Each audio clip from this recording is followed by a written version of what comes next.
remember the early days were wild. I want to know. Yeah. So 2014 was when I got into this corporate job. 2011. 2014 was when I came to Belgium, and 2018 was when I started my first company in Belgium. So it was a time when I decided that I want to work on 3 different ideas. Okay. And 3 were not related to mobility, but then it was in blockchain and different things, and started building prototypes around it. Yeah. So one was blockchain, one was in news curation. You were already doing blockchain back then? I was trying to. So there was Okay. what I thought was that I would focus on 3 ideas and probably one would materialize. Yeah. Right. So one was blockchain, and another one was in news curation. So I built a prototype for that as well. I call it as off the day. So it's like news of the day or a photo of the day and all that. So built a prototype around it. Had a team working on it as well. And then the third one was helping European companies outsource to different countries, right? And based on a bunch of cultural theories. So Okay. There are some cultural metrics that you can use for you to have efficient global shoring, so to say, right? So these are 3 ideas that I worked on, and then I said I'll keep 6 months for it. And finally, Mayton materialized. Yeah. So Mayton was the first company that I launched in Europe.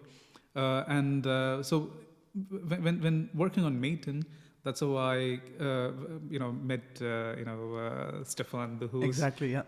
Who was my ex-colleague at the corporate job. And there was we were at an event, and he came with a fancy device, a mobility device, a 2-wheel device, and it said Freel. And I don't know if you remember, then it was just a sticker.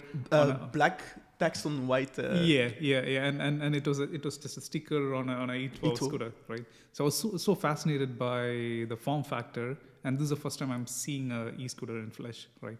And I asked him about it, and he let me try it, and then he put me in touch with you. And that's when I started, reading more about what these e-scooters are and, the entire market, right? This was in 2018, I believe.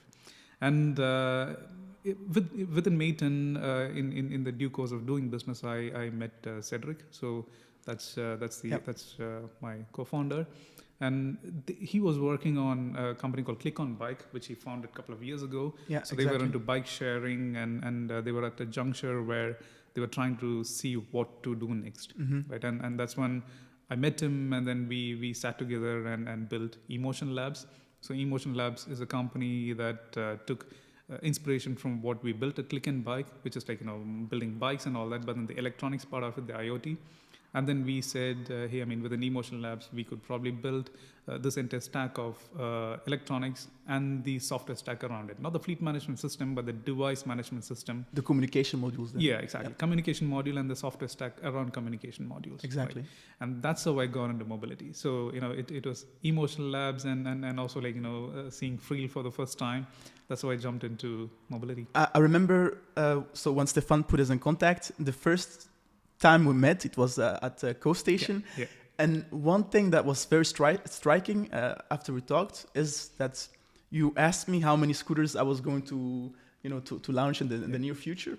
And I was thinking about a few hundreds. Yeah. And then you said, no, you need to have like a few thousands, and I was just starting out. I was like, oh, that's a few thousands, Absolutely. That's something that really was very interesting to me. It was very interesting because, we know about Tier, Voy, and Lime and all these guys, but then Freel was much earlier than many of these guys, right? In Brussels, when Freel launched, right, to corporates and all that, there was no Tier, there was no Dot, right? Exactly. And I strongly felt that maybe if you had a couple of thousand devices, put them in the streets, I think you would have this advantage of being much earlier to the market. Yeah, if we had received good funding, absolutely, everything was possible.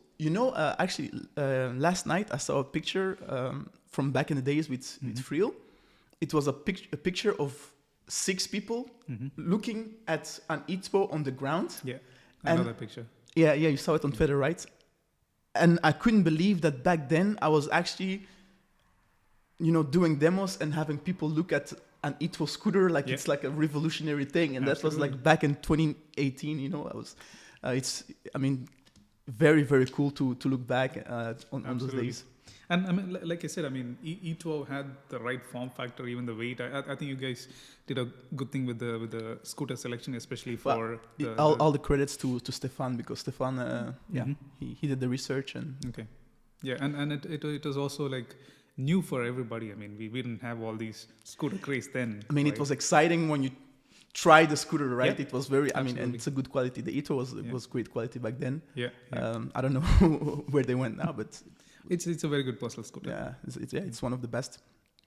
All right, so that's how you got into the micromobility industry, right? That's how I got into micromobility, and like I said, one of the things about me is that if I get into a certain industry or a certain technology, I dive much deeper, right? And that's what I did with micromobility as well, right?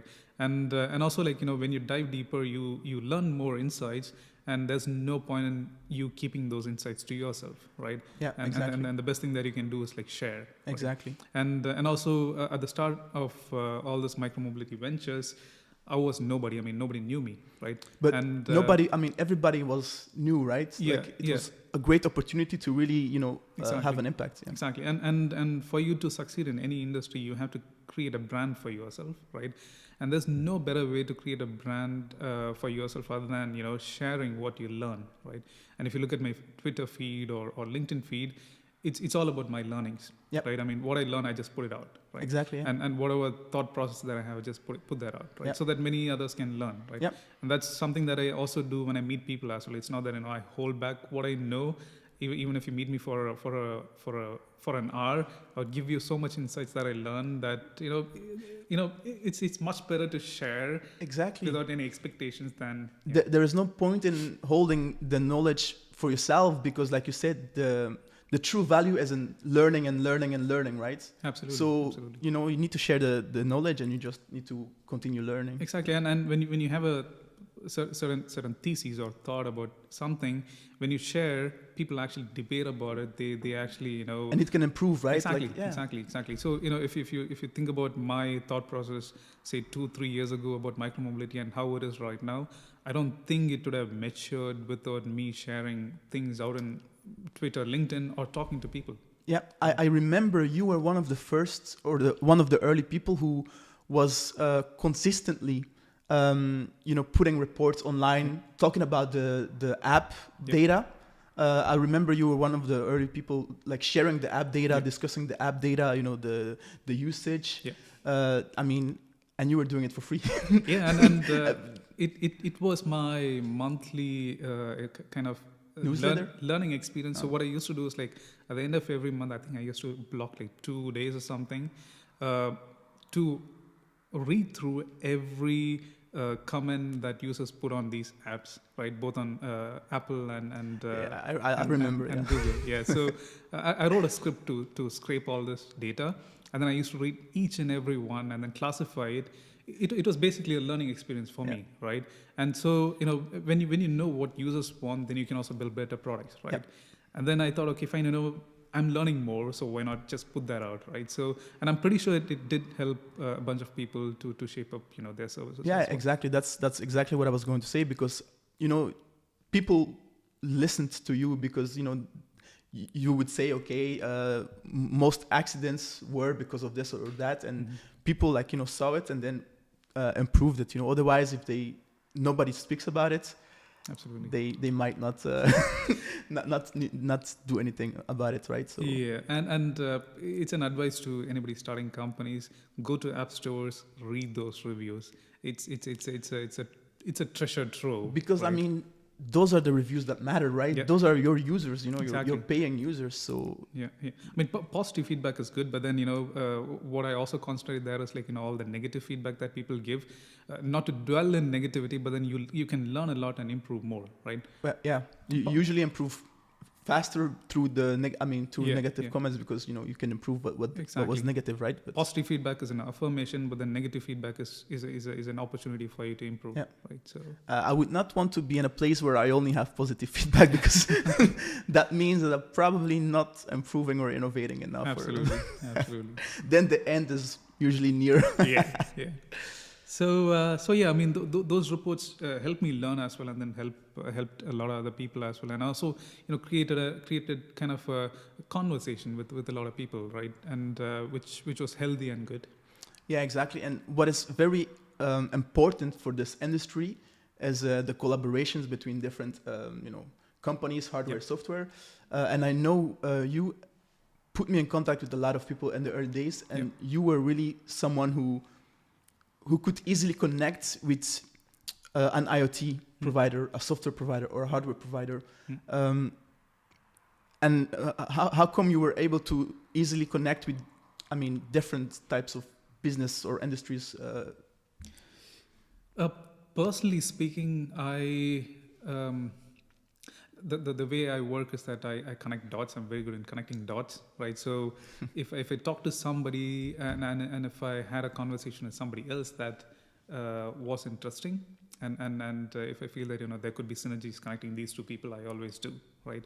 I know that there are some people they charge a fee for connecting people, but then for me it's like if I find it interesting, I always connect people, right? So that's one thing. And then if it's in specifically about how from IoT perspective we could connect to people, I think the industry was so early on that everybody was seeking out to everybody else. Exactly, right? yeah. Like for example, scooter providers were seeking out to IoT and software providers, right? And operators were seeking out for every other services that were available, right? So I think it was pretty easy for us to connect within each other, because the seeking was mutual. Yeah, and indeed, like you say, like the need was there, right? Yeah. Like if you want to provide like a sharing business, you need an IoT. Absolutely. You need hardware. You need software. So you need to work together in any ways, right? Yeah. So around 2018, so when we all started, that's when the scooters were coming from America, I guess, to Europe, and it was crazy. It was really like, I don't think I've ever seen anything like this before. The way it grew, the amount of money that went in. How did you look at it at those early days? Like, I like when human beings experiment on new things, right? And it could end up in a failure, but then in many cases, these tiny experiments is what pushed humanity forward, right? Yeah, so exactly. I was excited that Brussels was flooded with scooters, right? On one hand, right? Of course there was a lot of mess and all the stuff that's secondary. But then I was excited that there's a new way of moving around, which is like fun and exciting. That's just flooding. Yeah, right. Actually, when I look back, I think a lot of companies started out in Brussels or using Brussels as a test. I remember Thiers. Dot. There was Voy at that time. There was exactly. The company from Daimler collaboration. Hive. Hive was here. There was also a local player from Brussels. So everybody came to Brussels. I think it is also because Brussels is a bit of an easy city to approach, right? The city officials are probably a bit flexible. But then on the other hand, if you really want to take a bunch of cities and see which cities to go to, Brussels has, I think, about 2 million population overall. Berlin has 3.5 million. And if you look at the density, it's a bit higher than many other cities. Right? Exactly. And then if you also add in a factor of GDP per capita, Brussels is one of the highest. Right, so if you do this math, if you take a list of all the cities and do a math, Brussels will definitely be on the top. Right, with London and Paris and Berlin, right? So I feel that maybe math led all these scooters to us as well, but but still, most of them left Brussels after a while. Yeah. But now they are coming back. I think. True. All right, so let's get back to the to the early days. Let's keep it chronological. So I would like to know how you were able to build Emotion Lab, because it ended up playing a big part in the industry in terms of the IoT. So you started in 2018 when you met Cedric.